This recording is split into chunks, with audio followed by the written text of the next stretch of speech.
வணக்கம் நண்பர்களே. ஒரு மனிதனை பற்றியான தீமை மிக சீக்கிரமாக போய் ரீச் ஆயிரும். ஆனால் அவனை பற்றியான நல்ல விஷயத்த சொல்லும்போது அது போய் ரீச் ஆகிறதுக்கு ரொம்ப லேட் ஆகுங்கிறது சமீபத்திய ஒரு உதாரணத்தில் தெரிய வர விஷயம். என்னென்னா, ஏஆர் ரஹ்மான் மற்றும் அவருடைய மனைவி சாயிரா பானு அவர்களுக்கு இடையேயான ஒரு சின்ன பிரச்சனை. அதை ஊடகங்கள் எவ்வளோ தூரம் பேசி பேசி பேசி பேசி அது உலகத்தின் மிகப்பெரிய பிரச்சனையாக, உச்சபட்ச பிரச்சனையாக மாற்றி நிறுத்தினாங்க. அதே ஊடகங்களுக்கு முன்னாடி இன்றைக்கி ரகுமான் சாரோட மனைவி சாயிரா பானு அவர்கள் ஒரு ஆடியோ வெளியிட்டிருக்காங்க.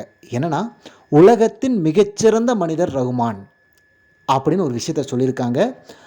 அவரை பற்றி எந்த விதமான தவறான கருத்துக்களையும் பரப்பாதீங்கன்னு சொல்லி கேட்டிருக்காங்க. இந்த ஒரு விஷயத்தை எல்லா ஊடகங்களும் கொண்டு போய் சேர்த்துறதன் மூலம்தான், மக்கள்கிட்ட கொண்டு போய் சேர்த்துறதன் மூலம்தான் ரகுமான் ஒரு மிகச்சிறந்த மனிதருங்கிறத நம்ம தெளிவுபடுத்த முடியும். ஆனால் அவரை கெட்டவர்னு சொல்கிறதுக்கு வரிஞ்சு கட்டிட்டு நின்ற ஊடகங்கள் அனைத்தும் இன்றைக்கி அவர் நல்லவர்னு சொல்கிறதுக்கு எந்த விதமான விஷயங்களையும் முன்னெடுக்காமல் இருக்காங்க.